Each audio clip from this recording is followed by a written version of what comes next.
إن من يهده الله فلا مضل له ومن يضلل فلا هادي له. أشهد أن لا إله إلا الله وحده لا شريك له وأشهد أن محمدا عبده ورسوله لا نبي بعده.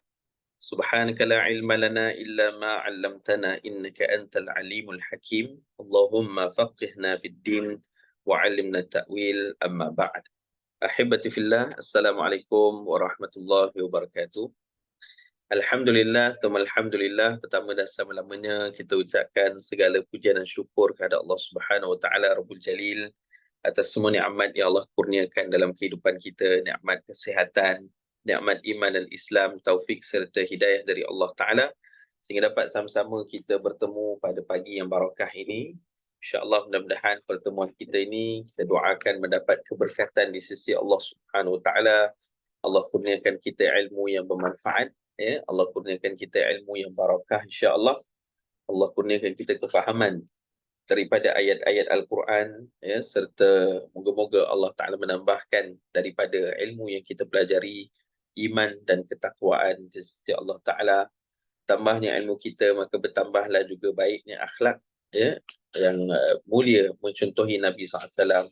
Tambah baiklah amal soleh kita, ya, di sisi Allah Subhanahu Wa Taala.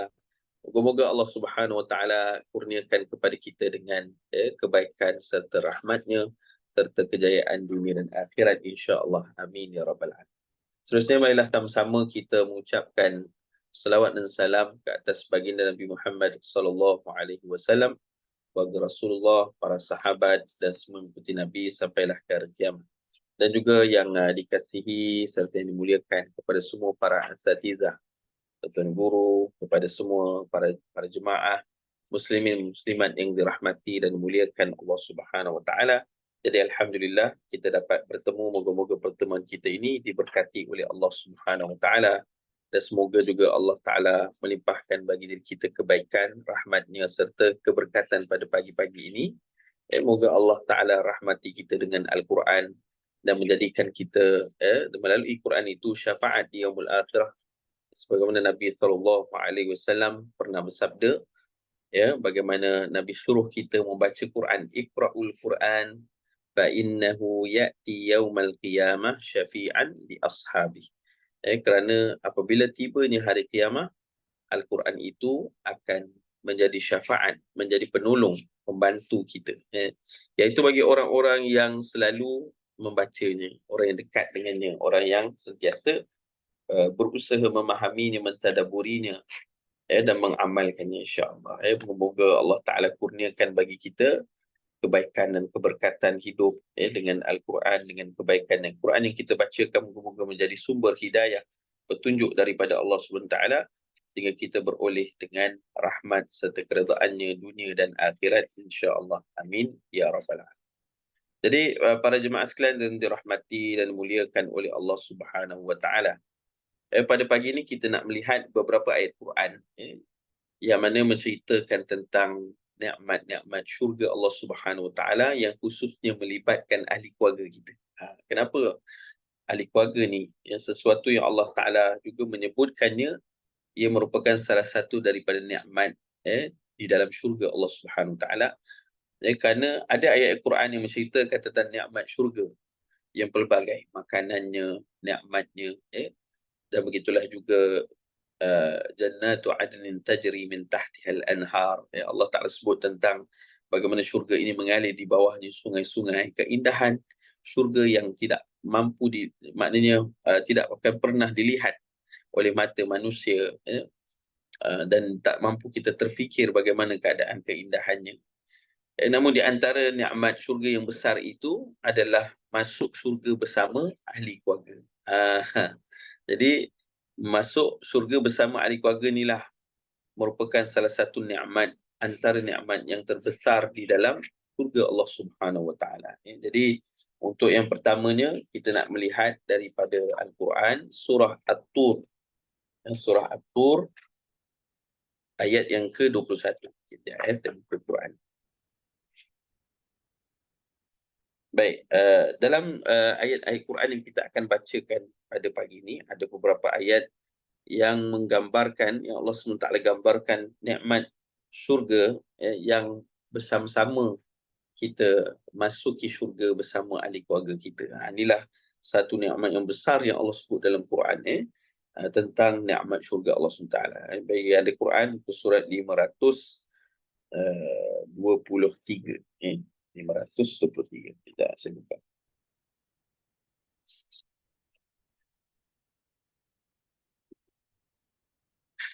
Baik, kita bacakan ayat ini, ayat 21 surah At-Tur. A'udzubillahi minasyaitonir rajim. والذين آمنوا واتبعتهم ذريتهم بإيمان ألحقنا بهم ذريتهم وما ألتناهم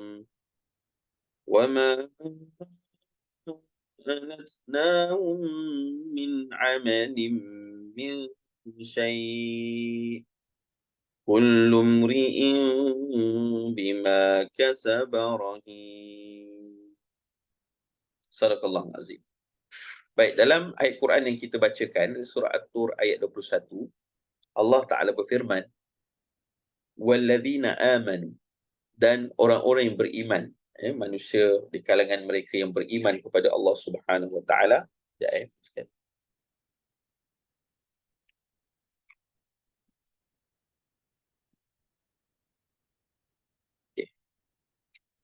Mereka di kalangan yang beriman kepada Allah Subhanahu Wa Ta'ala, Allah Subhanahu Wa Ta'ala, dan Allah menyatakan walladzina amanu wattaba'athum, mereka yang beriman kepada Allah SWT dan juga yang mengikuti mereka, iaitu siapa yang mengikuti mereka? Wattaba'athum zurriyatuhum, di kalangan anak-anak mereka yang mengikuti mereka. Jadi maksudnya apa? Kalau kita orang beriman dan anak-anak kita orang-orang beriman, kita insya-Allah golongan salihin, anak-anak kita golongan yang salihin, yang memangnya seorang ibu dan ayah yang soleh, insya-Allah Allah kurniakan bagi mereka anak-anak yang soleh. Sebagaimana dalam Quran kita melihat, Allah Ta'ala anugerahkan kepada Nabi Ibrahim alaihi salam, bagaimana Nabi Ibrahim sentiasa berdoa pada Allah Subhanahu Ta'ala agar dikurniakan zuriat-zuriat yang soleh dan solehah, dan tak pernah putus asa berdoa.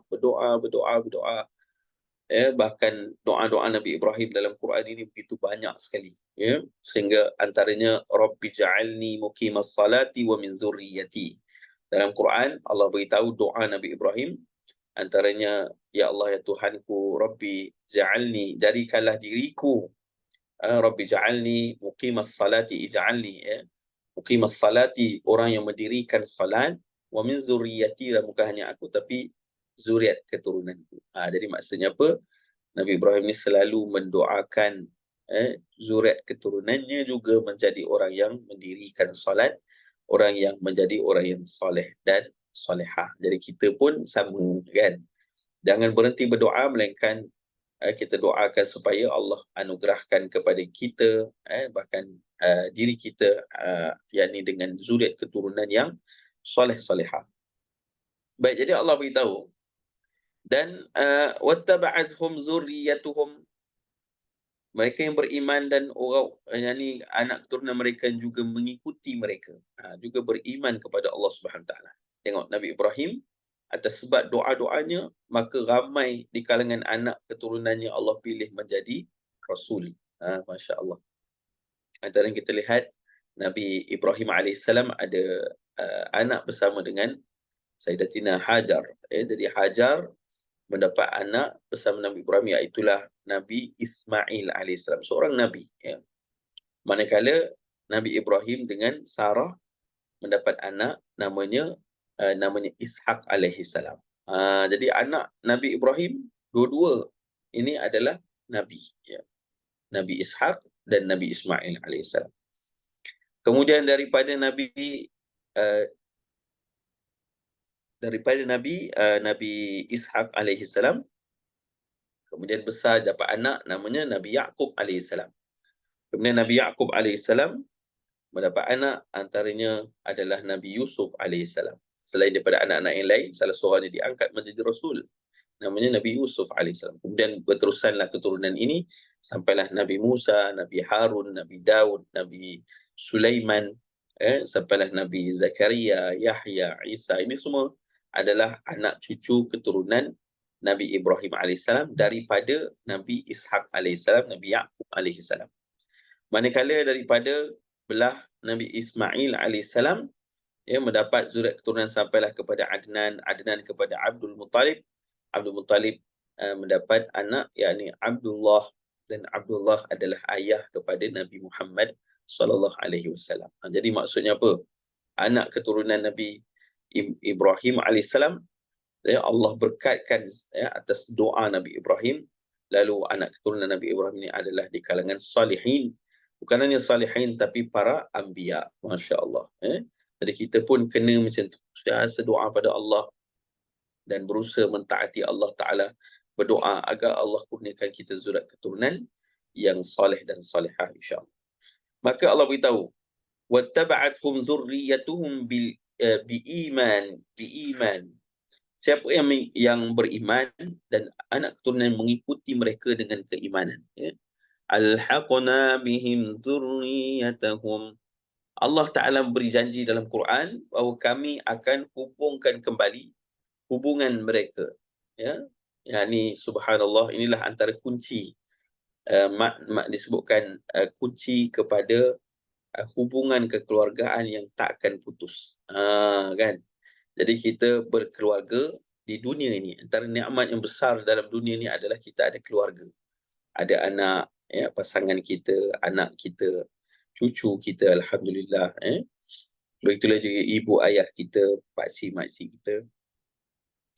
Jadi kita sebutkan dengan keluarga ini merupakan salah satu nikmat yang besar yang Allah anugerahkan kepada diri kita saat hidup di dunia ini. Lalu Allah SWT berikan keluarga ini sebagai satu nikmat, satu rezeki kepada kita, dan juga satu amanah dan tanggungjawab untuk kita bawa ahli keluarga kita kepada Allah SWT. Sebab apa? Kalaulah satu keluarga nak hubungannya berterusan, berpanjangan, bahagia dunia akhirat, tidak ada jalan lain melainkan biimanin, dengan iman. Itu caranya. Sebab itu tautan kasih sebuah keluarga itu menjadi kuat, menjadi kukuh, adalah disebabkan daripada iman ahli-ahli keluarga ni. Jadi subhanallah, keluarga nak dapat keluarga yang bahagia, nak dapat keluarga yang berjaya adalah dengan iman. Dengan iman, berimannya ahli keluarga itu, berimannya zuriat keturunan itu. Maka dengan itulah Allah berjanji, alhaqna bihim zurriyatahum. Allah akan menghubungkan, iaitulah anak cucu mereka dengan diri mereka. Maksudnya apa? Maksudnya hubungan yang takkan putus-putus, hubungan yang takkan putus-putus sampailah hari akhirat. وَمَا أَلَتْنَاهُمْ مِنْ عَمَلِهِمْ مِنْ شَيْءٍ.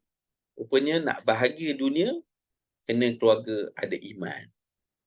Nak bertaut ahli keluarga itu sampai hari akhirat. Kerana bila kita hidup dunia inilah kita jumpa ahli keluarga kita, kan?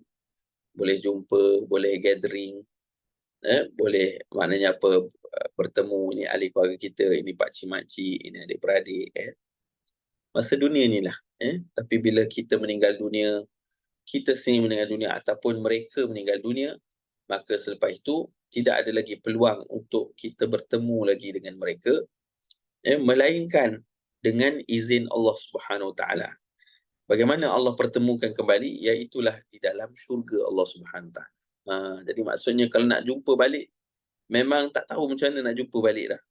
Melainkan Allah yang memberikan rezeki untuk kita bertemu kembali dengan ahli keluarga kita. Dan bagaimana caranya untuk kita bertemu dan bersama ahli keluarga kita di dalam syurga Allah Ta'ala? Biimanin, dengan iman. Masya Allah. Jadi sebab itulah Allah Ta'ala menyatakan kalaulah satu maknanya apa, ahli keluarga itu menjaga iman, menyampaikan iman, mengajak ahli keluarganya beriman, maka Allah pasti akan menghimpunkan kembali ahli keluarganya itu sampailah ke surga Allah Subhanahu wa taala. Wa ma alatnahum min amalihim min syai', dan tidaklah disebutkan kami mengurangi sedikit pun pahala amalan mereka. Jadi maksudnya apa? Setiap dari amal kebaikan itu pastinya Allah Ta'ala kurniakan kepada diri masing-masing hamba-hambanya. Kullu mri'in bima kasaba rahim. Dan setiap manusia itu terikat dengan apa yang dikerjakan. Jadi maksudnya apa? Kalaulah ahli keluarga ini nak bertemu, masing-masing kena berusaha beramal soleh, bertakwa pada Allah Ta'ala, menjadi golongan yang beriman dan menjaga diri dari perbuatan mungkar. Dan ahli keluarga inilah hubungan terdekat yang akan mengajak ahli keluarganya supaya meninggalkan hal yang mungkar, melakukan yang ma'ruf, dan mudah-mudahan dengan itu Allah himpunkan kembali dan Allah tautkan kembali di dalam syurga Allah Subhanahu Wa Taala. Jadi inilah ayat yang disebutkan oleh Imam Suyuti rahimahullah taala. Antaranya dalam tafsir jalan lain menyatakan bahawa Allah Subhanahu Wa Taala menghubungkan satu orang beriman dengan anak cucu mereka di dalam syurga Allah Subhanahu Wa Taala pada hari kiamat.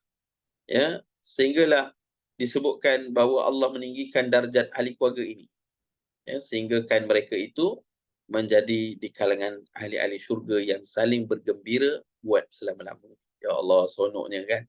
Jadi ahli keluarga kita ni, kita nak semua masuk syurga Allah Ta'ala. Tak nak seorang pun terlepas.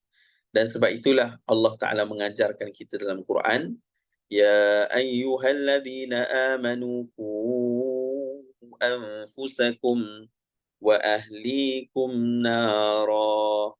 Allah Subhanahu Wa Taala, wahai orang-orang yang beriman, qu anfusakum, jagalah diri kamu, wa ahlikum, dan juga ahli keluarga kamu daripada api neraka Allah Subhanahu Wa Taala. Jadi maksudnya apa? Pada sekalian dirahmati Allah Taala, untuk kita nak diri kita dan ahli keluarga kita dimasuk dalam syurga Allah Subhanahu Wa Taala, kita kena berusaha. Kita tak boleh biar saja. Tak apalah, biar je lah, pandai-pandailah dia belajar ilmu agama, beramal agama. Kita tak boleh berdiam diri, membiarkan sahaja. Mesti kita ada usaha. Dan usaha inilah yang Allah Ta'ala nak. Dalam hidup kita ni, untuk bawa diri kita, tarik keluarga kita masuk dalam syurga Allah Subhanahu Ta'ala, insyaAllah. Diri kita dan ahli keluarga kita. Dari sebab itulah disebutkan di dalam hal ini, Allah Ta'ala suruh kita, Ya ayyuhalladzina amanu, wahai orang-orang beriman, qu anfusakum, jagalah diri kamu, wa ahlikum, dan ahli keluarga kamu, nara, daripada api neraka. Maksudnya Allah Subhanahu Wa Ta'ala menyuruh kita untuk pelihara ahli keluarga kita. Pelihara ahli keluarga kita daripada melakukan dosa, pelihara ahli keluarga kita daripada melakukan perbuatan dimurkai oleh Allah Ta'ala. Kat mana ayat ni? Dalam surah At-Tahrim ayat yang ke-6. Surah At-Tahrim ayat yang ke-6, Ya ayyuhalladzina amanu qu anfusakum wa ahlikum nara. Dan Allah sambung, wa quduhan nas wal hijarah, kerana bahan bakar kepada iaitu neraka itu adalah an-nas, manusia, wal hijarah, dan juga batu-batu.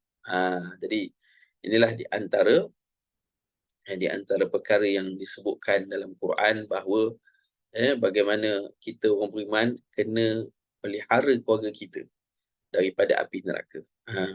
Bersama-sama diri kita. Maksudnya apa? Kita meninggalkan dosa dan kita juga mesti mengajak ahli keluarga kita meninggalkan hal yang dimurkai oleh Allah. Kalaulah mereka melakukannya, kita mesti menghalangi, mengajak mereka keluar daripada situasi itu, dan mengajak ahli keluarga kita kepada keimanan. Disebutkan biimanin, seperti yang kita sebut tadi, dengan iman kepada Allah Subhanahu Wa Taala. Dan itulah jalan yang hanya jalan yang membawa kepada redha dan syurga Allah Subhanahu Wa Taala, jalan iman. Dari sebab tu, maksudnya apa? Sekalian dirahmati Allah Taala, kita mesti memiliki kewajipan. Kita ada kewajipan, seperti disebutkan oleh ulama tafsir, antaranya Ad-Dhahhak, menyebutkan haqqu 'alal muslim ayyu'allima ahlahu. Apa dia antara tanggungjawab kita nak bawa ahli keluarga kita kepada Allah, kepada syurga Allah Subhanahu taala, iaitulah katanya Imam Ad-Dhahhak, menjadi kewajipan untuk seorang muslim itu, dia mak atau dia ayah ke, untuk mengajari ahli keluarganya. Disebutkan ayyu'allima ahlahu, untuk memberikan ilmu atau mengajari ahli keluarganya. Mengajarkan maksudnya kalau ibu ayah ajarkan kepada anak-anak. Kalaupun kita tidak kata apa mengajarkan secara keseluruhan, tapi kita juga berusaha menghantarkan anak-anak kita kepada asatizah yang boleh mengajarkan mereka yang ini kepada iman dan kepada Allah Subhanahu Wa Taala. Contohnya kita hantar anak-anak di sekolah-sekolah yang mengajarkan tentang agama Islam, tentang iman. Jadi maksudnya ini tanggungjawab, kewajipan untuk diri kita. Ayyu'allima ahlahu min qarabatihi wa imaihi wa abidihi ma faradallahu alaihim wa ma nahahumullahu anhu. Apa yang wajib diajarkan kepadalah kaum kerabat dia, kepada ahli keluarga dia. Begitulah juga mereka ni mesti mengajarkan apa? Iaitu diajarkan mereka perkara yang wajib yang Allah Subhanahu taala perintahkan dan juga larangan yang Allah taala larang. Jadi disebutkan bahawa inilah antara perkara yang mesti kita sama-sama ajarkan. Kita kena sampaikan, maksudnya apa? Kena mengajak ahli keluarga kita untuk mereka ini mengetahui ilmu agama. Mesti tahu hukum hakam, apa yang Allah Ta'ala perintahkan dan apa yang Allah Ta'ala larang. Jangan sampai ahli keluarga tak tahu hukum hakam. Ini satu kerugian yang besar. Sebab apa? Sebab kalau mereka tidak ada ilmu, pengetahuan tentang hukum hakam, tentang agama, maka inilah di antara perkara yang berbahaya yang boleh menjerumuskan mereka kepada keburukan. Dan begitulah juga disebutkan ketua sesebuah rumah, yakni ayah, mestilah mengajak kepada anaknya untuk melakukan amal ibadah pada Allah. Yakni contohnya sebagaimana Nabi mengajarkan kepada kita, muru auladakum bisalah. Nabi kata ajaklah atau muru, berilah perintah kepada auladakum, anak-anak kamu, bisalah, dengan mendirikan salat. Maknanya mendirikan salat ni wajib, kita perintahkan kepada anak-anak kita. Sab'i sinin, iaitulah pada usia 7 tahun, wadribuhum 'alaiha wa hum abna'u 10 sinin. Dan sampailah Nabi SAW beritahu bila anak ni nak mula ajar dia solat, bila dia dah masuk umur 7 tahun. Jadi umur 7 tahun ni dah start ajar anak solat subuh, zuhur, asar, maghrib dan juga isyak. Jadi maksudnya kalau kita ada cucu kan, cucu dah darjah 1 lah, ataupun anak kita darjah 1, maka darjah 1 ni dah kena solat dah. Dah kena suruh solat. Yang ni Nabi suruh, muru auladakum bisalah, ajaklah ataupun perintahkanlah mereka, anak-anak kamu, untuk solat. Dan bila mereka umur 7 tahun, kita dah minta mereka ataupun ajar mereka salat. Tetapi bila setelah 7, 8, 9, dah ajar dah 7, 8, 9 agar tak tinggal salat, sampailah 10 tahun, kalaulah mereka tak nak solat, wadribuhum, maka alaiha wahum abna'u 10 sinin. Kalaulah mereka dah 10 tahun, artinya dah darjah 5, tapi sengaja tak mau solat, maka pukullah mereka. Jadi pukul ni bukanlah sampai mencederakan, tapi artinya rotan ataupun sebagainya, yang menyedarkan bahawa betapa wajib dan pentingnya mendirikan solat. Jadi ini adalah hadis dari Abu Daud dan merupakan hadis yang sahih. Jadi maksudnya apa? Ahli keluarga yang kita nak tarik masuk syurga Allah Ta'ala, antara pertamanya mengajarkan mereka kepada ilmu agama. Dan mengajak mereka yang keduanya beribadah. Dengan yang pertama, yakni ibadah mendirikan solat. Kan? Jadi mendirikan solat ini satu maknanya apa? Ibadah yang besar yang wajib kita wajib kita ajarkan, wajib kita perintahkan kepada anak keturunan kita. Tak boleh biar mereka tanpa salat. Adakah hanya sampai 10 tahun lepas tu pandai-pandailah? Bukan, kan? Jadi kita, kalaulah anak tu pun dah besar sekalipun, anak itu sudah pun memiliki anak dah, dia dah kahwin, kita dah ada cucu dah, tapi kalau mereka hadir ke rumah kita, walaupun kita sebut mereka dah dewasa, kalau mereka melengah-lengahkan solat, mereka maksudnya seakan macam solat pada akhir waktu sengaja, ataupun menjadi melalai-lalaikan solat, maka kita wajib memberikan teguran. Walaupun kita sebut anak dah besar, tak boleh biar. Sebab Nabi sebut apa? Muru auladakum bis salah.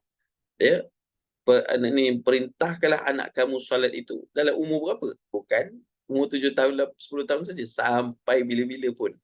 Sehingga mereka diberi peringatan. Sebab apa? Kita bukan nak ajar pada usia kecil, tapi nak teruskan memberi peringatan sampailah ke akhir hayat.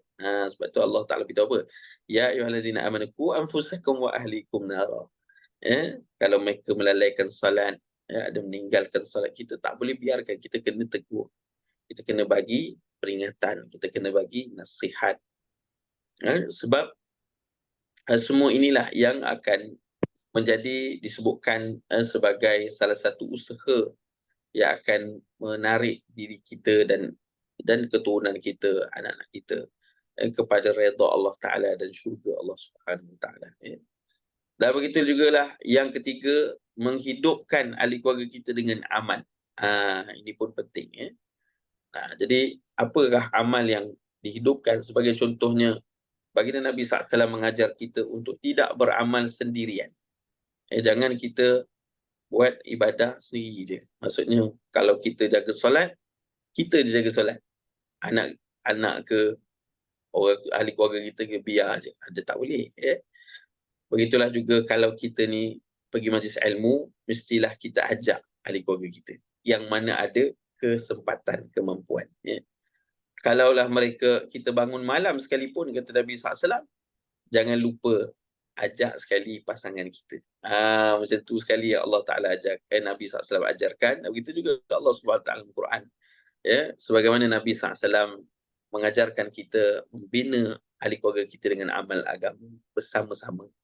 Sebagai contohnya, di dalam satu hadis yang bertaraf hasan dari Abu Daud radhiyallahu anhu, rahimallahu rajulan qama minal laili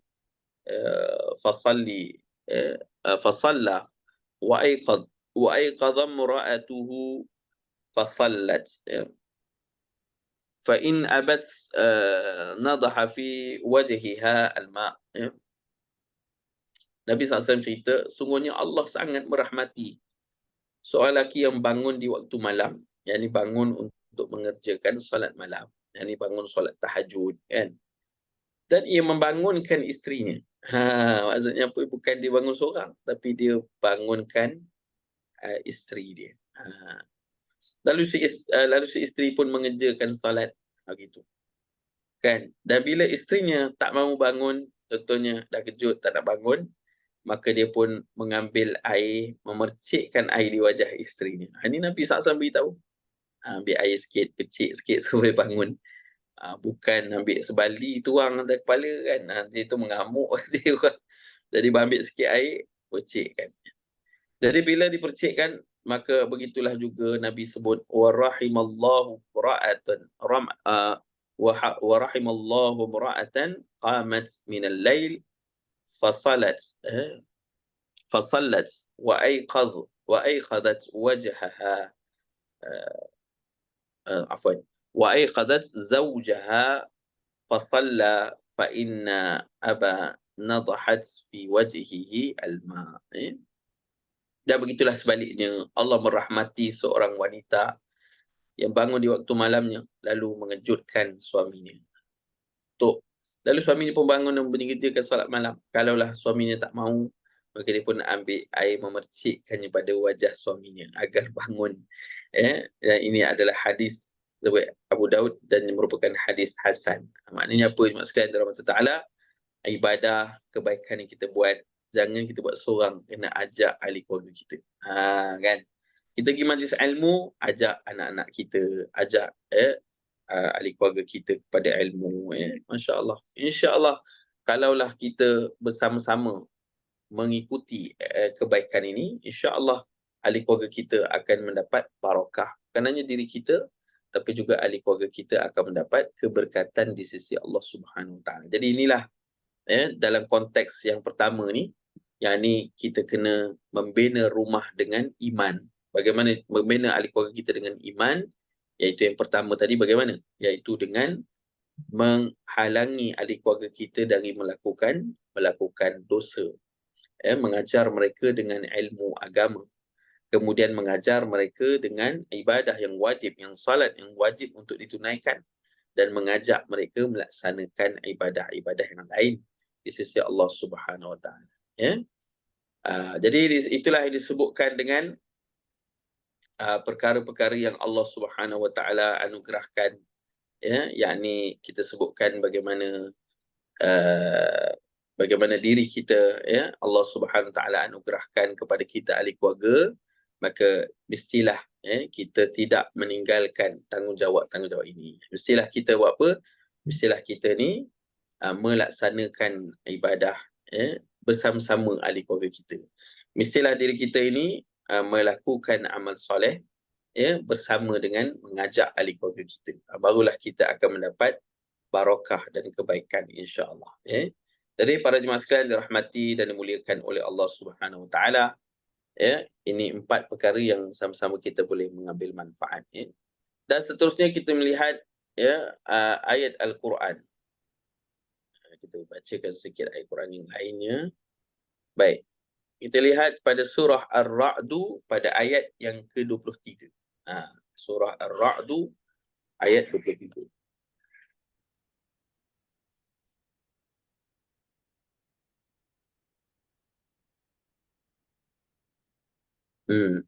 Jadi surah Ar-Ra'du ayat 23. Jumpa dah Muslim? Baik, kita bacakan ayat tersebut. A'udzubillahi minasyaitonirrajim. Jannatu 'adnin yadkhulunaha wa man salaha min abaihim ومن صلح من آبائهم وأزواجهم وذرياتهم. Baik. Dalam ayat ini Allah Ta'ala berfirman sekali lagi tentang nikmat dalam syurga. Masya Allah, tabarakallah. Artinya dalam hidup ni kita tak nak keluarga kita maksudnya apa, kita hanya bersatu dengan keluarga dalam dunia saja, tapi kita nak sampai dalam syurga Allah Subhanahu Taala. Dan inilah motivasi yang Allah berikan pada kita. Tanggungjawab yang Allah Ta'ala anugerahkan untuk kita ni mengajak atau mengajarkan ahli keluarga kita kepada Allah Subhanahu Ta'ala. Jadi apa firman Allah Subhanahu Ta'ala? Jannatu 'adnin yadkhulunaha. Syurga Adnin, syurga yang kekal, yang mereka masuk ke dalamnya, yadkhulunaha wa man salaha min abaihim, yang mereka masuk ke dalamnya bersama orang-orang yang saleh, min abaihim, daripada ayah-ayah mereka. Maksudnya siapa? Mak ayah kita, kan? Daripada ayah-ayah.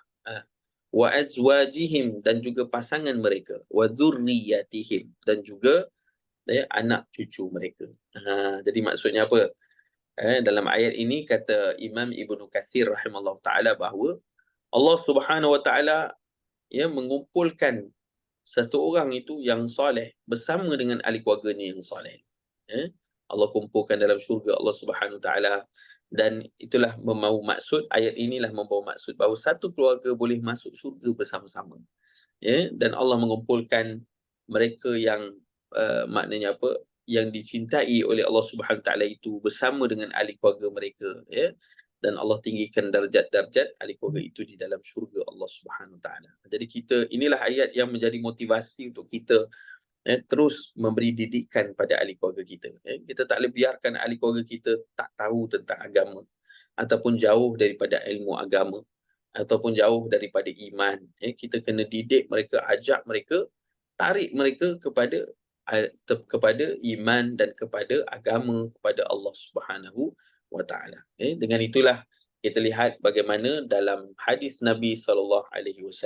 Kita tengok satu hadis Nabi. Saya yakin pada masa dirahmati Allah Taala, apa kita nak buat? Saya yakin dalam hadis ini, yang pada masa biasa dengar hadis ini, tapi hadis ini memberi jawapan kepada apakah yang kita boleh lakukan untuk bawa keluarga kita kepada Allah Subhanahu Wa Taala. Baik, kita bacakan hadis ni. Dalam hadis yang merupakan hadis yang sahih daripada riwayat Imam Muslim. Waqala Rasulullah SAW, "Idza mata al-insan inqata'a amaluhu illa min thalath." Kata baginda Nabi SAW, bila kita meninggal dunia, seorang manusia itu meninggal dunia, maka terputuslah amalnya kecuali 3 perkara. Maknanya setiap amal itu akan terputus kecuali 3 perkara inilah yang akan berterusan membawa kita kepada syurga Allah Subhanahu wa taala. Yang disebutkan yang pertama, sadaqatin jariyah. Ni kita dah biasa dengar kan. Maknanya kalau kita hidup ni, sekalian, kita masih boleh beramal soleh. Kita masih boleh solat, kita masih boleh berzikir, kita masih boleh baca Quran, kita masih boleh bersedekah, kita masih lagi boleh melakukan amal soleh, boleh bertaubat kepada Allah. Tetapi bila kita meninggal dunia saja, semua ni terputus. Siapa nak bertaubat, tak boleh dah bertaubat. Siapa nak sedekah, tak ada dah sedekah. Siapa nak beribadah, baca Quran, solat sunat, tak ada dah. Sebab itu Sayyidina Ali radhiyallahu anhu beritahu apa? Orang beriman isti'dadu ila yaumir rahil. Orang beriman ni adalah mereka yang bijaksana. Kenapa? Mereka berusaha berpayah-payah saat hidup di dunia untuk menjadikan persiapan pada hari kerehatan mereka. Jadi hari kematian itu adalah hari rehat orang beriman. Tak ada lagi ibadah dah, tak ada lagi bersusah payah dah, tak ada lagi kesakitan, tidak ada lagi disebutkan dengan kepayahan, melainkan Allah kurniakan kesenangan, kuburnya menjadi taman dari taman syurga. Masya Allah. Jadi sebab tu kita masih hidup ni lah nak berusaha sungguh-sungguh, nak beribadah sungguh-sungguh, nak beramal sungguh-sungguh. Sebab bila meninggal dunia dah tak ada dah peluang itu. Nak sedekah pun dah tak ada dah, nak salat sunat pun dah tak ada dah, nak baca Quran pun dah tak ada dah. Terputus, kata Nabi. Idza matal insan inqata'a amaluhu.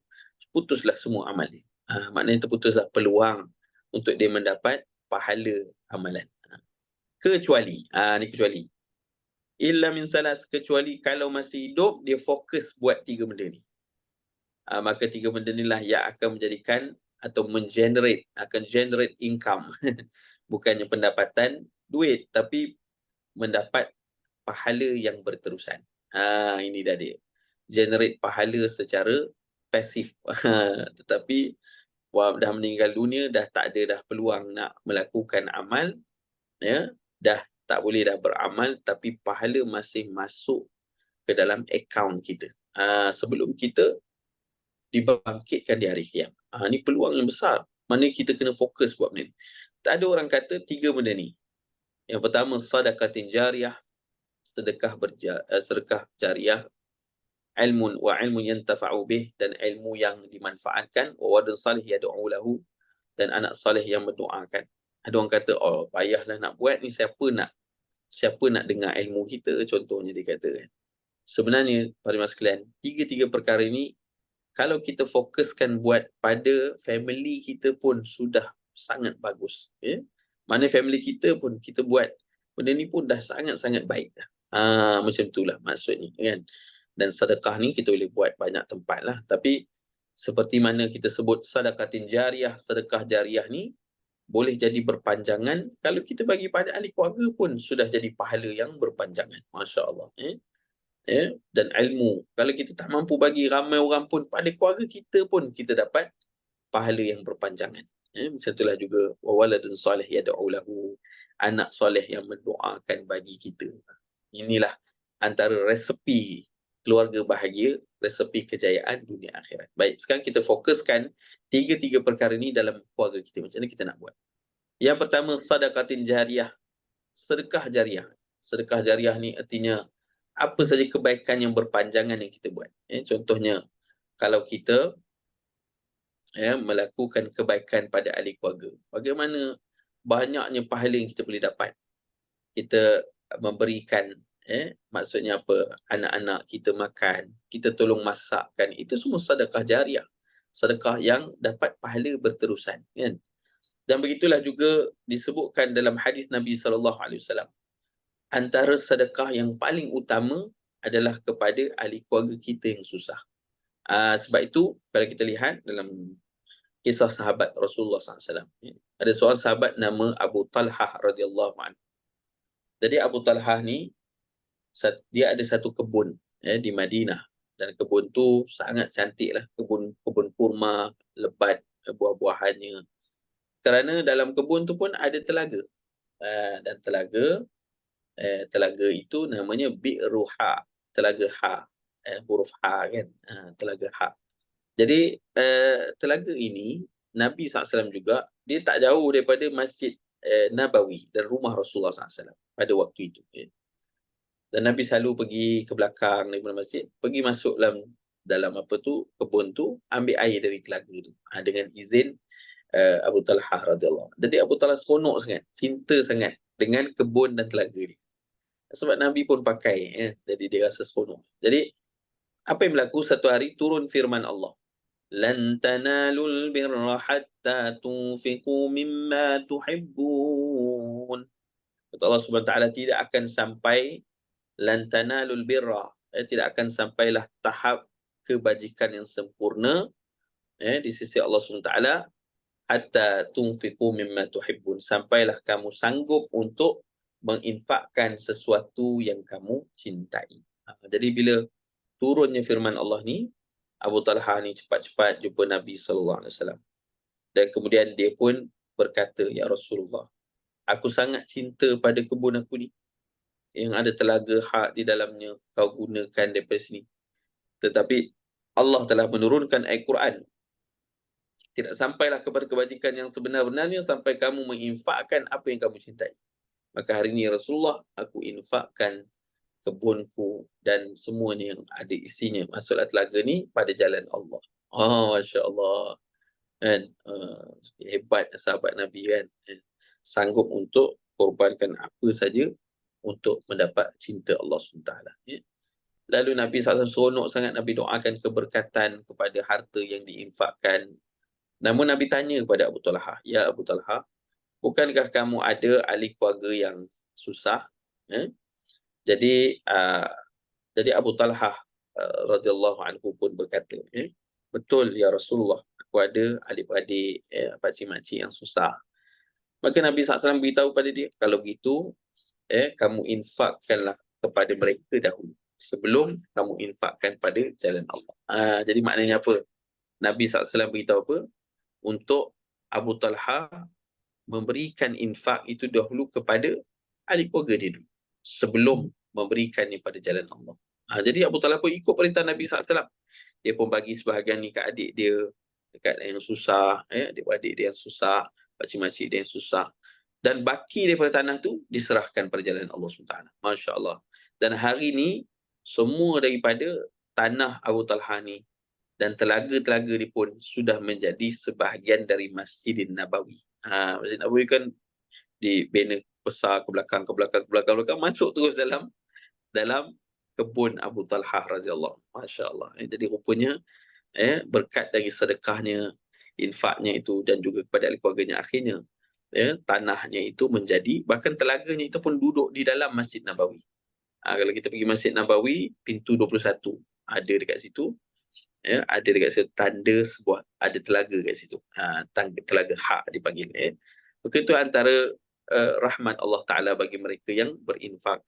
Dan lagi, infak ini, sedekah ini, sesuatu yang diutamakan adalah ahli keluarga kita. Jadi sebab itulah, kalau kita ada ahli keluarga susah, mereka itulah yang wajib kita tolong dulu. Mereka itulah yang mesti kita bantu dahulu, sebelum orang yang lain. Kerana itulah perintah daripada Allah Ta'ala. Dan samalah juga dalam apa juga perkara. Contoh kita buat kenduri, kan? Nabi kata, awlim walau bisyah, Kalau ada perkahwinan, buatlah kenduri walaupun seekor kambing. Maknanya ada buatlah sikit kenduri kan. Dan siapa kita nak jemput dulu dalam kenduri tu? Pertama, kerabat kita, yakni disebutkan orang-orang yang dekat dengan kita, iaitu ahli keluarga kita sendiri. Baru kemudian jiran-jiran dan sebagainya. Kerana mereka itulah yang mesti kita jaga, ukhuwah, silah ar-rahim, sambung hubungan silaturahim. Maka buat kebajikan kepada mereka merupakan salah satu daripada kebaikan yang berpanjangan. Sebab tu kalau kita sedekah pada ahli keluarga kita, besar pahalanya. Sehingga selepas itu mereka membuat kebaikan, membuat amal, maka kita pun dapat pahala yang berterusan. Jadi kalau ada ahli keluarga kita susah, merekalah yang kita tolong dulu. Ada anak-anak buah kita tak cukup dana nak menuntut ilmu, kita bagi. Kita bagi maksudnya apa, sedekah kita. Kita bagi kebaikan sedekah kita. Maka inilah antara jalan-jalan yang membawa kepada maksudnya apa, pahala yang berpanjangan. InsyaAllah ahli keluarga kita yang kita sedekah. Dan subhanallah, sedekah jariah ni pun luas, bukan setelah keluarga, maka kepada kejiranan kita yang susah. Nabi SAW beritahu, la yu'minu ahadukum, tidak sempurna iman di antara kamu, kalaulah dia kekenyangan di rumahnya tapi jirannya ada yang kelaparan. Tak boleh. Jadi kita kena tahu tentang kesusahan jiran tetangga, dan kita bantu dia, insyaAllah. Dan begitulah juga kita sebut dalam hal ini, ahli keluarga kita, sedekah jariah yang kita lakukan. Kita berikan kelengkapan untuk mereka, anak-anak, untuk belajar ilmu, untuk buat maknanya apa, untuk mereka ni meneruskan kehidupan. Bahkan disebutkan sedekah jariah ini kita berikan pada ahli keluarga pun sudah memadai, pun mendapat pahala yang besar di sisi Allah Subhanahu Wa Taala, pahala yang berpanjangan sampailah ke hari akhirat. Yang kedua, wa ilmun yantafa'u bih, ilmu yang bermanfaat. Ini kita cerita tadi. Sebab tu ahli keluarga kita ni kita kena hidupkan dengan ilmu. Mereka tak boleh hidup dalam keadaan tak tahu ilmu agama. Ini satu kerugian yang besar. Lepas tu kalau ada cucu kita ke sebagainya, mereka tanya pergi hantar ke sekolah mana kan, pergi kata apa, belajar apa kan.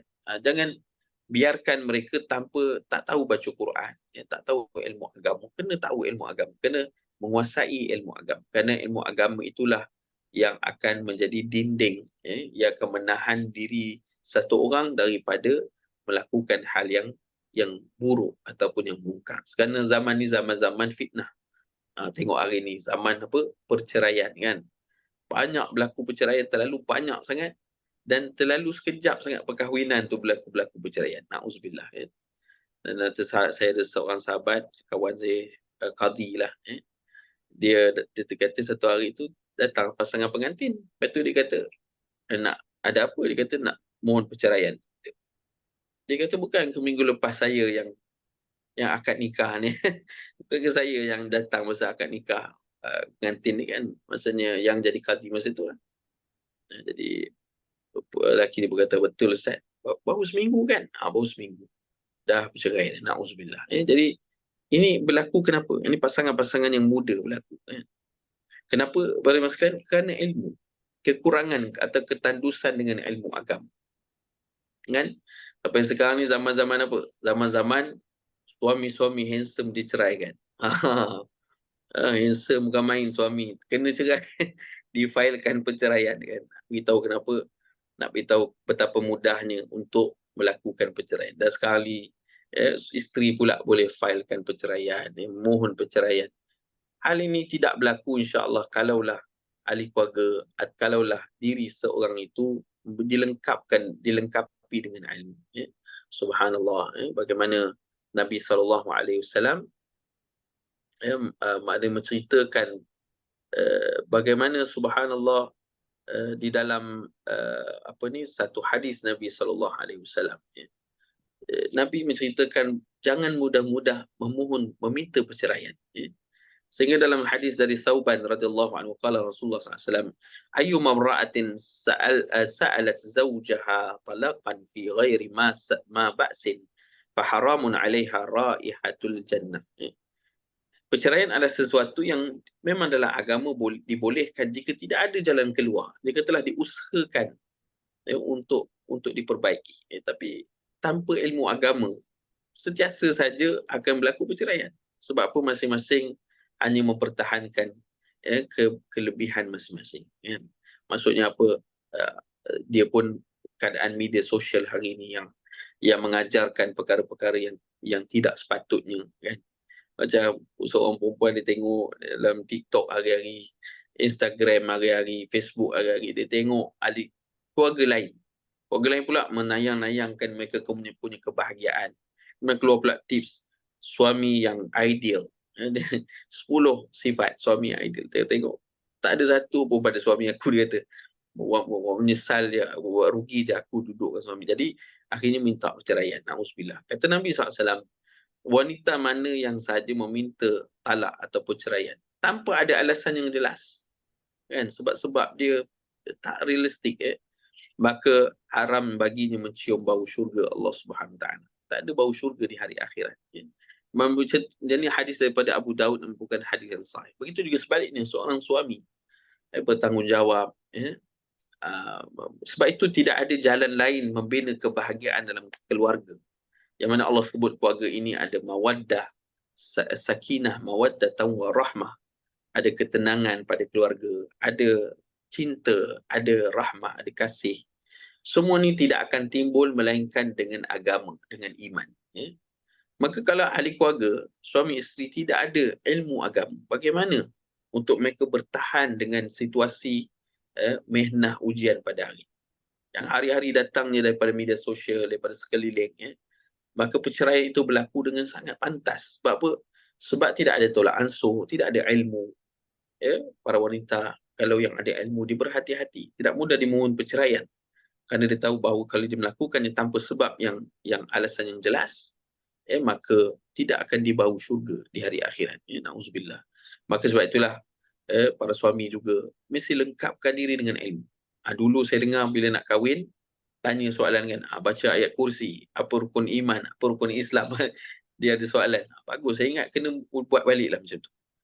Biar ada, kita tahu dulu, ada satu ujian pasangan pengantin, ujian agama. Kan? Saya macam nak cadangkan. Sebab apa? Bila ketandusannya pasangan suami isteri yang bakal bersatu untuk berkahwin, maka yang diharapkan dalam perkahwinan itu hanya senang-senang, seronok-seronok, kan? Tapi bila berlaku perselisihan, maka mudah untuk berlaku perceraian. Na'udzubillah. Ini satu kerugian yang sangat besar. Sebab apa? Para masyarakat dirahmati Allah Ta'ala, di dalam satu hadis Nabi yang lain, bagaimana syaitan, iblis laknatullah. Iblis ni dia punya takhta dia. Dia punya takhta ni di tengah-tengah lautan. Jadi istananya di tengah-tengah lautan. Di mana wallahu a'lam. Tapi hari-hari akan datanglah syaitan yang datang membuat laporan kepada dia. Kan? Jadi syaitan-syaitan yang datang ni, dia akan bagi laporan kepada iblis laknatullah. Baik, kita bacakan hadis tu. Ni hadis yang tentang cerai ni. Kenapa mesti dijauhkan atau mesti diusahakan supaya tidak berlaku dengan sebaik mungkin, dengan tidak ada jalan lain melainkan kena masing-masing menuntut ilmu agama, insya-Allah. Kata hadis Nabi, inna iblis yad'u arsyahu 'alal ma'. Iblis ini meletakkan singgasananya, istananya di atas air. Kemudian summa yab'atsu. Kemudian dia pun duduk pada kedudukan yang paling dekat dengan, maknanya apa, kalau di sebelahnya tu ada syaitan-syaitan yang pangkat tinggi. Macam tu. Lalu macam mana syaitan pangkat tinggi ni berlaku? Datanglah syaitan-syaitan hari-hari bagi laporan. Kata satu syaitan itu, dia pun datang, fayaqulu fa'alat kaza wa kaza. Aku telah buat macam ni. Kejahatan syaitan tu diceritalah pada iblis. Lalu iblis pun dengar dan dikata fayaqul ma sana'ta syai'an. Kamu tak buat apa pun. Jadi kalau jahat dia tu biasa je, kamu ni biasa, tak buat apa pun sebenarnya. Rupanya iblis, syaitan buat ada audit juga, sekalian. perbuatan jahat dia pun diaudit juga, tak cukup jahat, ni jahat, yang ni bagus, ni lebih jahat, kan. Jadi seharusnya kita pun, amal soleh kita pun audit sikit lah, kan, ada peningkatan ke, tak cukup bagus ke, perbaguskan, kan. Jadi macam itulah sekalian. Jadi balik pada tadi, qala thumma yaji'u ahaduhum fayaqulu, lalu salah satu syaitan datang kepada iblis dan bagi laporan, ma taraktuhu hatta farraqat bainahu wa baina ra'atihi. Kata syaitan ini, aku telah buat satu kerja, yang ni aku menghasut suami isteri sampailah mereka berpisah. Mereka ni bercerai. Lalu subhanallah, Nabi SAW cerita apa? Qala fayudnihi minhu fayaqulu na'am anta. Disebutkan bagaimana iblis ni kemudiannya pergi kepada syaitan itu. Jadi maknanya apa? Kata Nabi SAW, fayaltazimuh, iblis ni peluk syaitan ni. Iblis ni peluk syaitan ni, dan dia kata, kamulah yang hebat ni. Kamu duduk sebelah aku. Ni syaitan yang hebat. Sebab apa? Berjaya memisahkan antara suami dan isteri ni. Hadis sahih riwayat Muslim. Masya Allah, tabarakallah. Jadi maknanya apa? Perceraian ini sangat disukai oleh iblis, la'natullah. Sangat disukai oleh syaitan. Ini antara perkara yang besar yang mereka berjaya lakukan. Kenapa? Bila suami isteri, apa saja suami isteri buat, semua pahala. Kan? Suami isteri pegang tangan dapat pahala. Kan? Suami isteri saling memuji dapat pahala.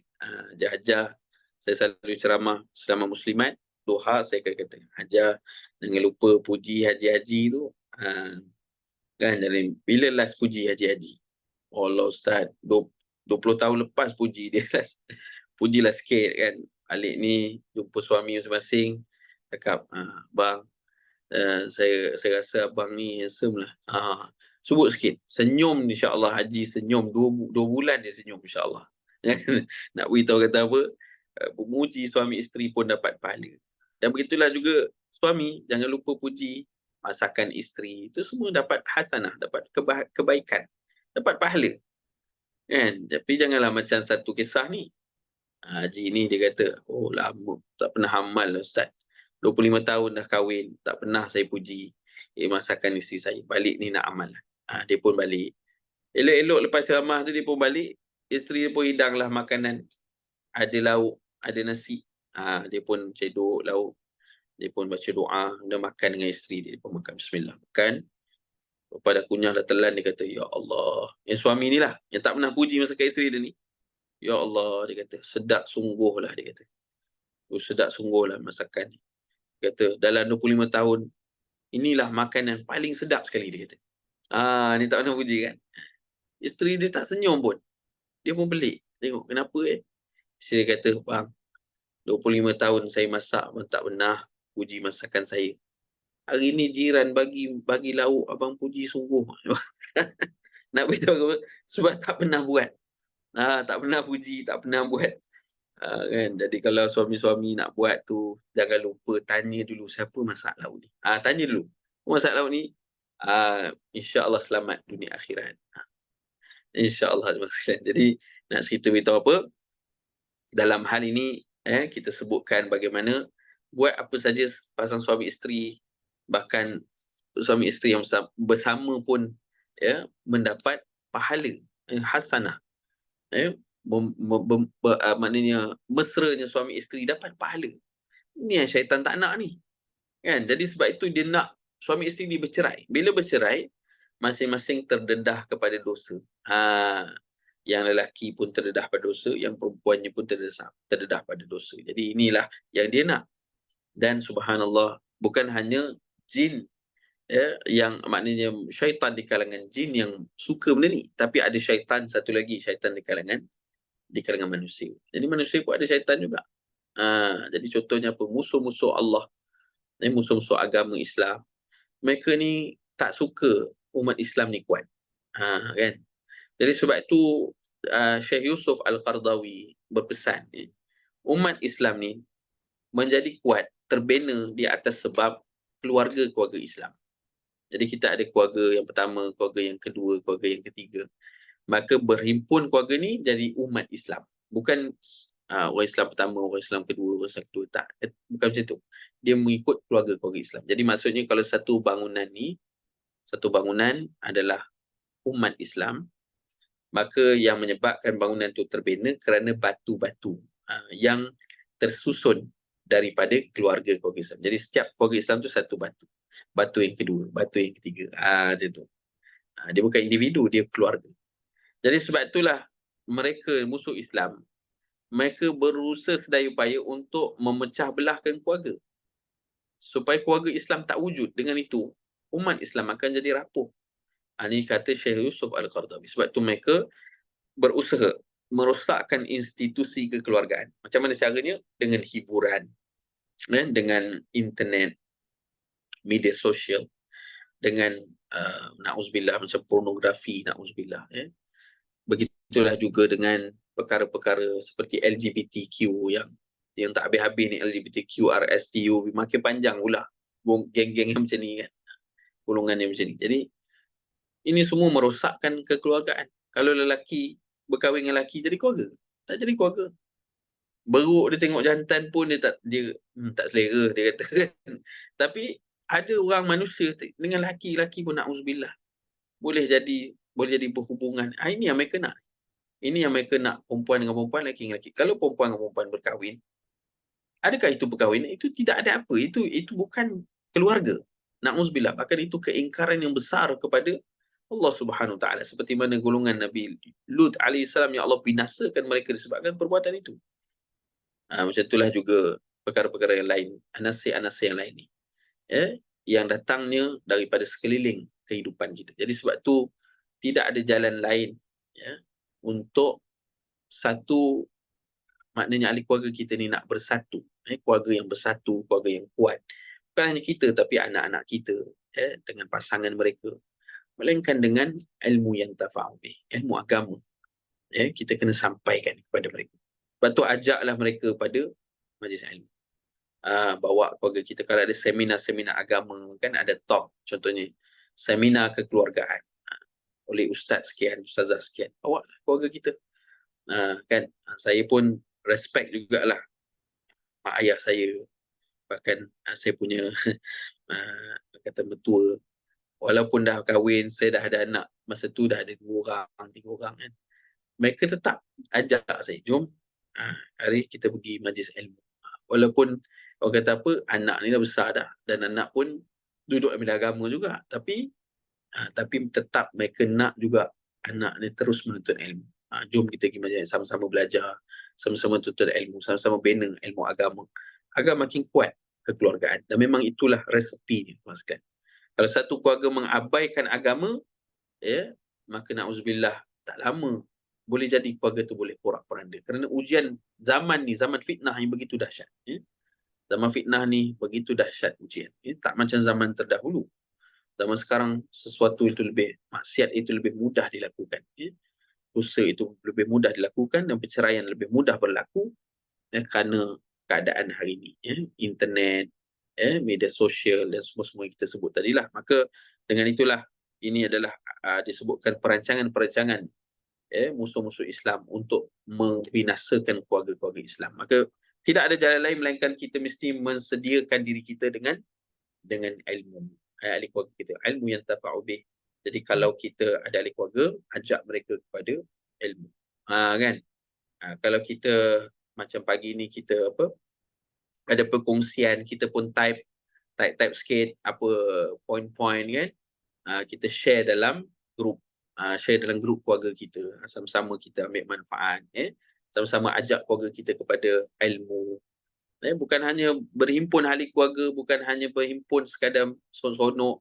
Kalau kita buat family day, kita yang dah ada ilmu ni, pastikan family day kita ni ada satu slot majlis ilmu, ataupun majlis baca Quran dan maknanya ke.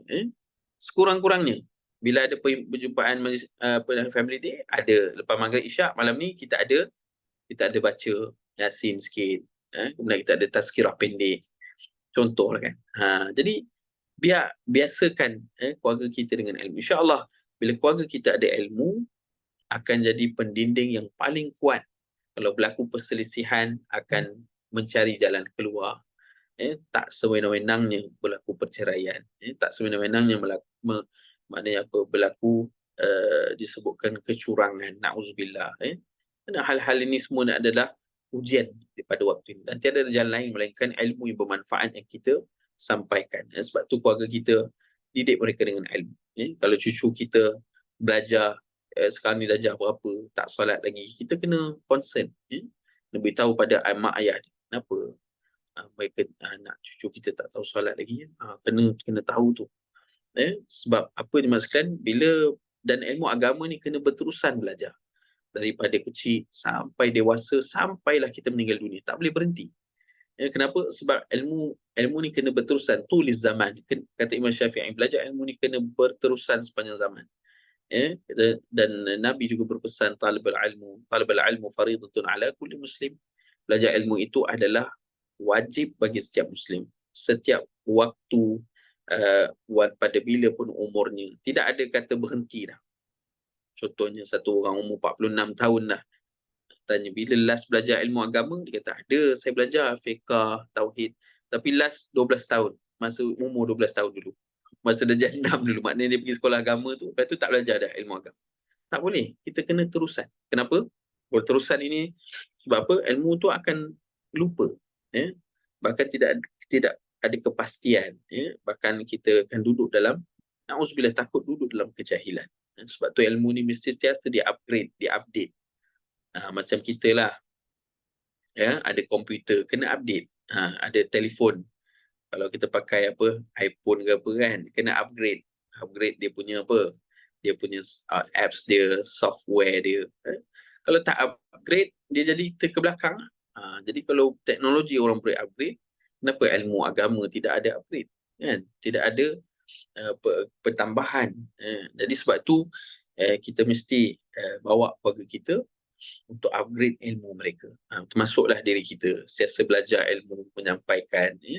Dan insya-Allah kalau keluarga dididik dengan ilmu, pastinya mereka akan menjadi satu insan yang teguh pada kebaikan, insya-Allah. Dan begitulah juga cerita tentang apa, tentang ni, saya baru jumpa seorang sahabat saya, lecturer.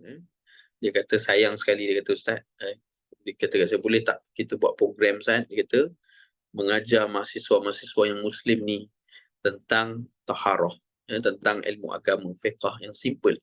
Kerana bila saya buat soal jawab, mereka ni tak tahu, Ustaz. Air mutlak pun dah tak tahu yang mana. Mandi wajib pun tak ingat dah. Jadi macam mana ibadah mereka, solat mereka? Ada yang tak datang kelas pukul 9, tapi hari-hari datang lambat. Datang 9.30 atau pukul 10. Bila tanya, kamu tak bangun ke pagi? Kata, tak bangun, Prof kan. Tak sembahyang subuh ke? Tak. Mak ayah? Takkan ni, mak ayah tak sembahyang. Allah. Jadi nak cerita apa? Sayang sekali. Ada ilmu dunia, tapi tak ada ilmu akhirat. Ada kelebihan dunia, tapi tak ada kelebihan yang ni untuk akhirat. Jadi ni kerugian yang besar. Kita nak biarlah dunia berjaya, akhirat berjaya. Dunia pun ada ilmu, akhirat pun ada persiapan ilmunya. Moga-moga kita mendapat kebaikan dunia akhirat, insya-Allah. Dan ini antara yang kedua. Dan begitulah yang ketiga, wa waladun salih yad'ulah, dan anak soleh yang mendoakan, yang mendoakan bagi dua ibu dan ayah. Maksudnya kalau anak soleh ni, kalau dia doakan untuk mak ayah dia, maka doa itu confirm sampai. Macam tu. Sebab apa? Inilah yang kita juga nak didik keluarga yang soleh. Maka anak cucu kita yang soleh, doa mereka tidak pastinya hanya yang soleh akan mendoakan. Kalau yang tak soleh, macam mana dia nak doakan kan?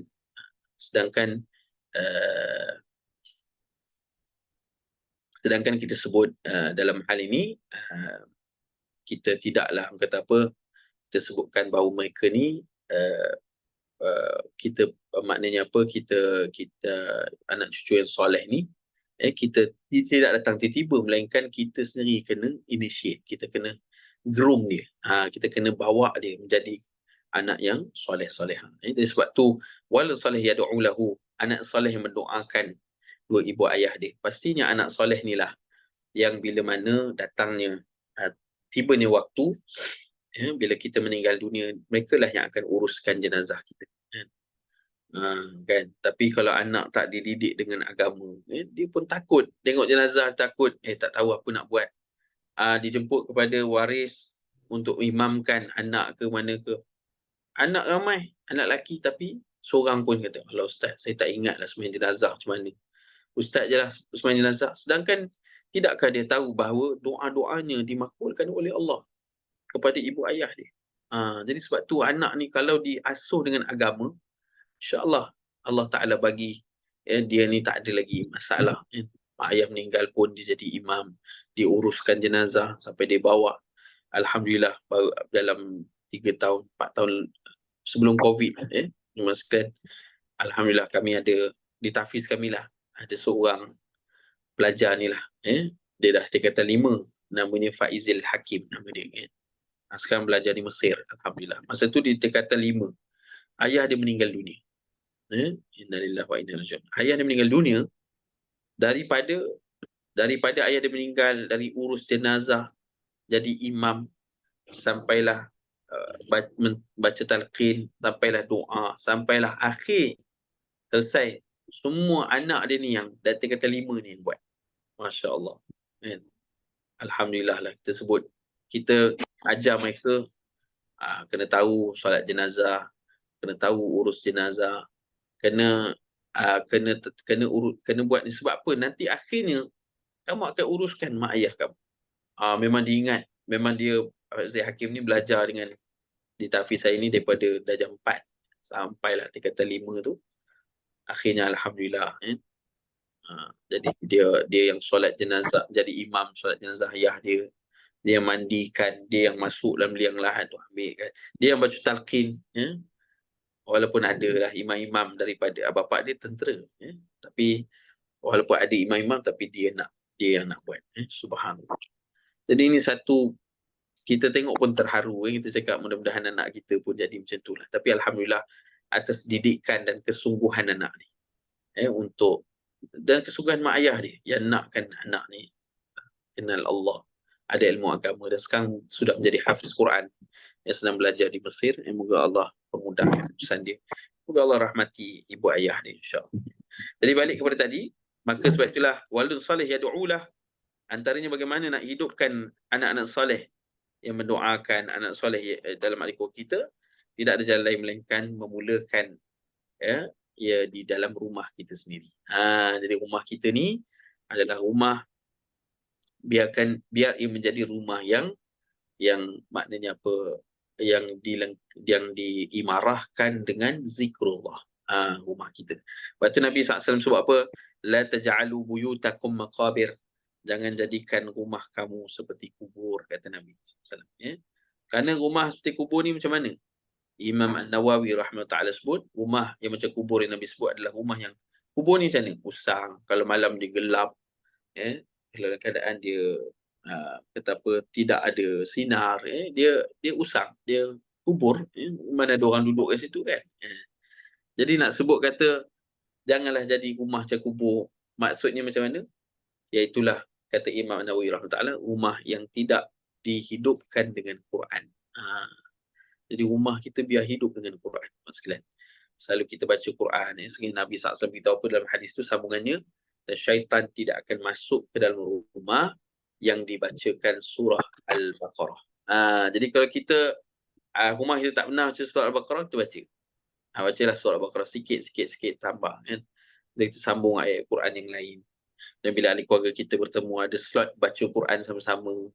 Ini semualah peluang-peluang untuk hidupkan berkat rumah, sinarkan rumah kita dengan Al-Quran, insya-Allah. Jadi sebab tu bila kita di rumah, hidupkan dengan Quran ini pertama. Yang kedua, rumah yang bukan macam kubur, ini rumah yang bercahaya dengan barakah adalah rumah yang dihidupkan dengan solat.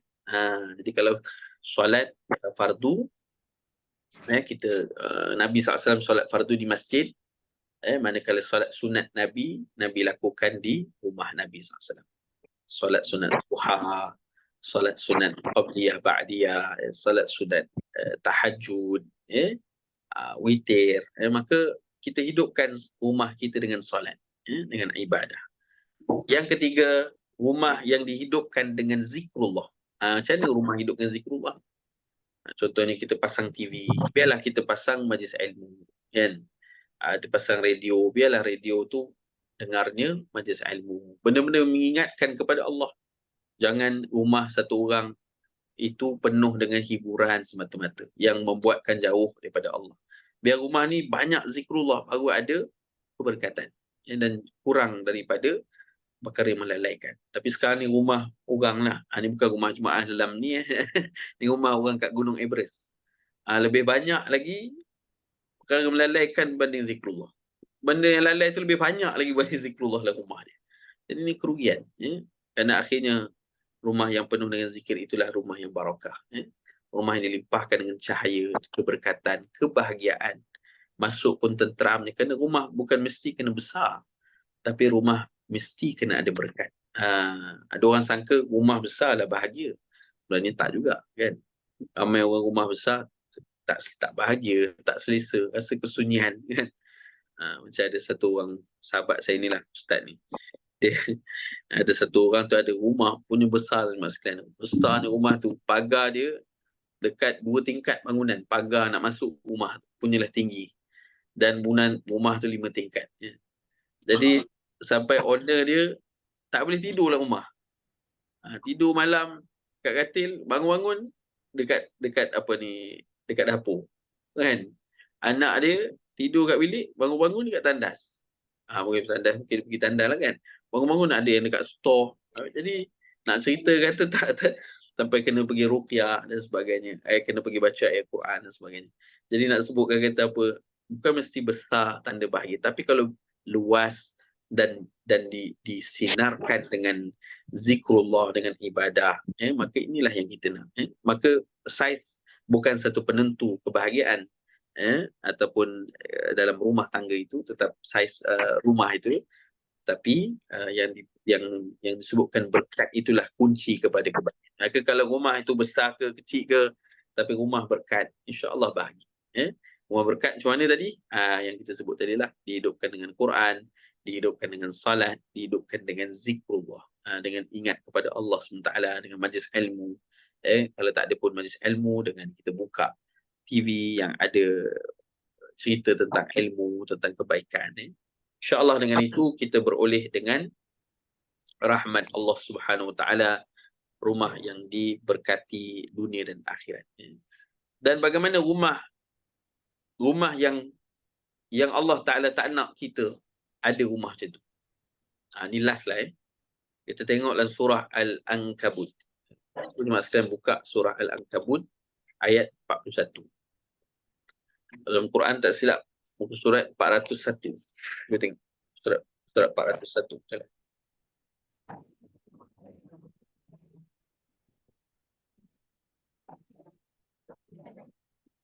Baik, muka surat 401, surah Al-Ankabut ayat 41. Baik, dalam ayat ini Allah Ta'ala berfirman, A'udzubillahi minasyaitanirrajim.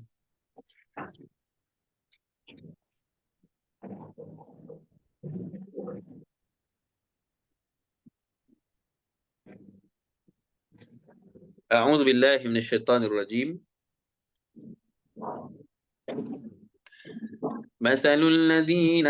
مثل الذين اتخذوا من دون الله أولياء كمثل العنكبوت اتخذت بيتا وإن أوهن البيوت لبيت العنكبوت لو كانوا يعلمون. Baik. Ayat ini adalah ayat yang menceritakan tentang rumah laba-laba. Ankabut, kan? Allah berfirman, bandingan orang-orang yang menjadikan benda-benda lain daripada Allah sebagai pelindung yang diharapkan pertolongannya adalah seperti laba-laba yang buat sarang untuk menjadi tempat perlindungannya. Padahal sungguhnya sarang-sarang yang paling reput itu adalah sarang laba-laba. Kalaulah mereka orang-orang yang pengetahuan. Rumah laba-laba ni rumah yang paling lemah. paling teruk sekali. Kan? Kenapa dia jadi paling wa inna awhanal buyut, rumah yang paling maknanya tak paling rapuh sekali, ya.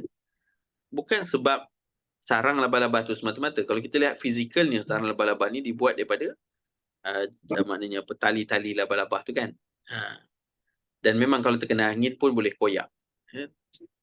Yang menjadikan satu masalah ni sifat ahli rumah ankabut. Itu yang Allah Ta'ala nak bawakan juga dalam ayat ini. Ya. Yang sebenarnya rumah orang beriman tak boleh macam rumah al-ankabut. Yang ni rumah ahli yang tidak ada iman dan tidak ada ilmu agama. Itu sifat sebenarnya yang Allah Ta'ala nak bawa. Kenapa? Sebab rumah ni, dahlah rumah tu akan binasa. Itu yang pertama. Tapi mereka ni berebut dengan rumah tu. Punya berebut ni sampai macam ni, teman-teman sekalian. Laba-laba ni, dia bina sarang ni. Kemudian kalau datanglah pasangan, datang yang betina. Lalu betina ni bertelur. Kan? Bila dia bertelur, dia akan makan yang jantan ni. Yang betina tu akan bunuh yang jantan ni. Dia akan makan. Lalu matilah jantan ni, tinggallah yang betina tu. Lalu betina tadi bertelur dan akhirnya menetas dan akhirnya lahirlah anak-anak laba-laba yang lain. Anak-anak ni pula akan bunuh ibunya. Makan ibunya dan buang ibunya daripada rumah tu. Jadi macam itulah sifat rumah laba-laba yang sangat-sangat teruk. Awhanal buyut, kata Allah Subhanahu Wa Taala sebagai satu pedoman kepada kita bahawa janganlah rumah kita ahlinya tidak ada zikrullah, tidak ada ilmu agama, tidak ada kefahaman agama. Kerana akhirnya masing-masing akan merebut harta dunia yang rapuh yang akan ditinggalkan. Na'udzubillah min zalik. Sebab tu insya-Allah tuan-tuan sekalian, kita didik keluarga kita dengan ilmu agama, dengan kebaikan. InsyaAllah Allah Ta'ala lorongkan keluarga kita dengan kebahagiaan dan juga dengan keselamatan dunia dan akhirat, berimpun di dunia dan berimpun dalam syurga Allah Subhanahu Wa Ta'ala. InsyaAllah. Amin ya rabbal alamin. Aku qauli hadza wa astaghfirullahalazim li wa lakum min baiti Allah, sekalian saya kesilapan dan khilaf. Saya mohon maaf dan berilah teguran pada saya yang fakir ini. Semoga Allah berkati apa yang dibincangkan dapat kita amalkan dan sampaikan. Bismillahirrahmanirrahim. Allahumma inna na'udzubika min 'ilmin la yanfa' min qalbin la yakhsha' wa min nafsin la tashba' wa min da'atin la yustajabu laha. Allahumma faqihna fid din wa 'allimna ta'wil. Walhamdulillah. Assalamualaikum warahmatullahi wabarakatuh.